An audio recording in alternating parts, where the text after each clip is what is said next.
राधा कृष्ण की जय। बिजली खेड़ा धाम की जय।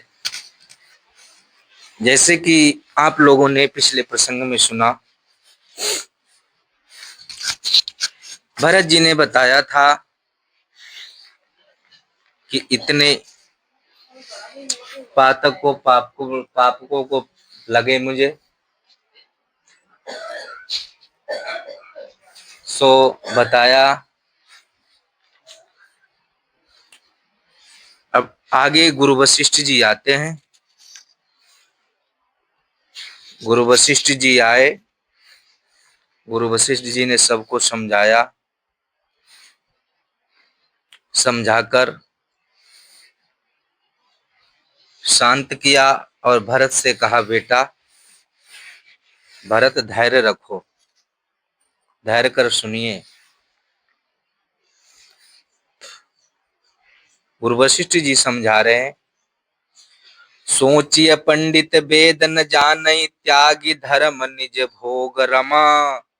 और सोचिए भूप नीत नहीं जाने, जहिन प्रजा प्रिय प्राण समा। सोचिए वैश्य कृपन धन धारी, जोन अतित शिव शक्ति सना। सोचिए शूद्र द्विजन अपमानी, तज से वही सुख सान मना। सोचई बटु निज व्रत जो तजही, गुरु अज्ञान सिर धरई। सोचिय गृही मोह बस त्यागई, कर्म धर्म गुण ज्ञान नहीं। सोचई बय खानस तप भोगी, भवन भोग मही मनुरागी। गुरु वशिष्ठ जी ने समझाया, यह सब आत्मन अविनाशी अचल सत्य है, इससे संसार विपरीत असत्य है। यह जीवात्मा बेटा अमर है।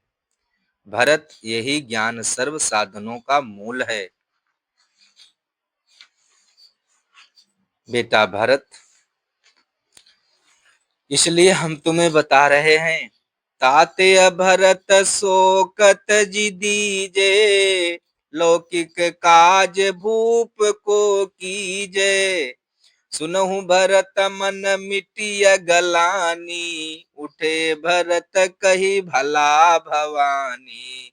10 दिन शोध भूप की माटी, राखिय धरिय तेल मही डाटी। सुदिय में कछटी सवय नवाई, सुंदर धरेहु विमान बनाई। बेटा भरत, वशिष्ठ जी कहने लगे, बताने समझाने लगे, बेटा भरत शोक को त्याग करके राजा का अंतिम लौकिक क्रिया करो। वशिष्ठ जी ने उपदेश से भरत की ग्लानि मिट गई। हे पार्वती, भगवान शंकर कह रहे हैं, हे पार्वती, भरत भला कह कर उठ खड़े हुए। दशरथ की मिट्टी 10 दिन शुद्धता से तेल पूर्ण कड़ाह में रही। वेद में बताई हुई प्रसिद्ध रीति से राजा का शरीर तेल से निकाल कर स्नान कराया, शुद्ध विमान सजाकर सब रखा गया। और क्या हुआ? चंदन अगर सुगंध लगाई, रचि चिता सरयू तट जाई। सत्य हो न धाई सब रानी, राखिया भरत राम हित जानी। दुविध दाह क्रिया सब कीनी, करी स्नान तिलांजलि दीन्ही।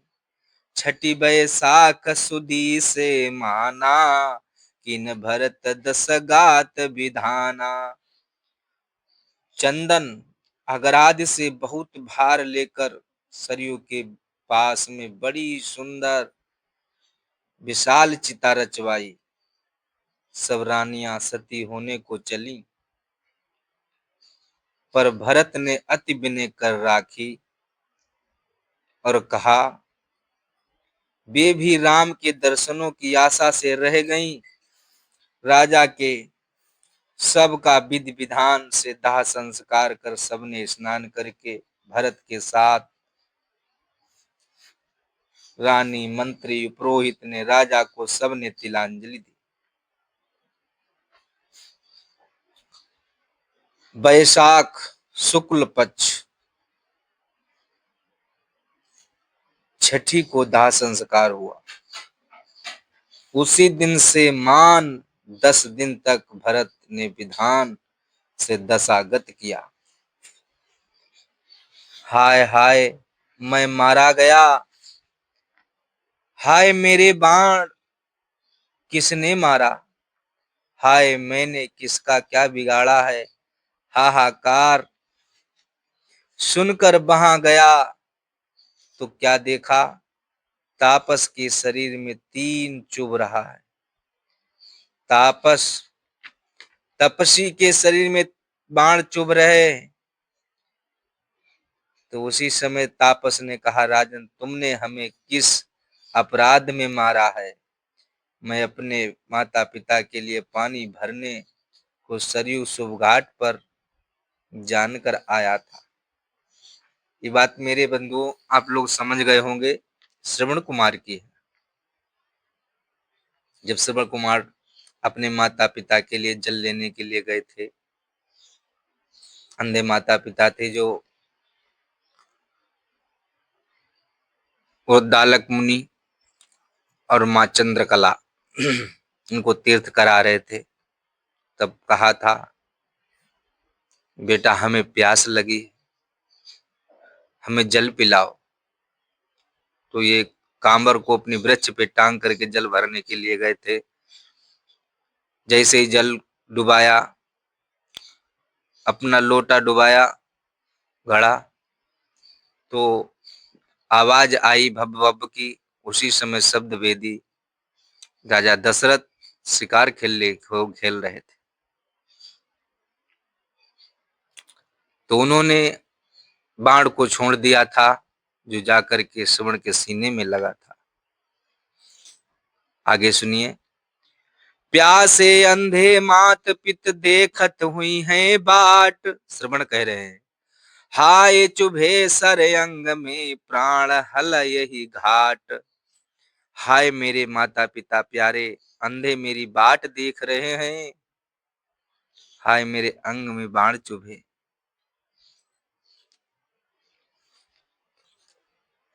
प्राण गले तक आ गए, तन में अति पीड़ा हो रही है। श्रवण कह रहे हैं, सुनत बचन में गया डराई, तापस चरण गहे अकुलाई।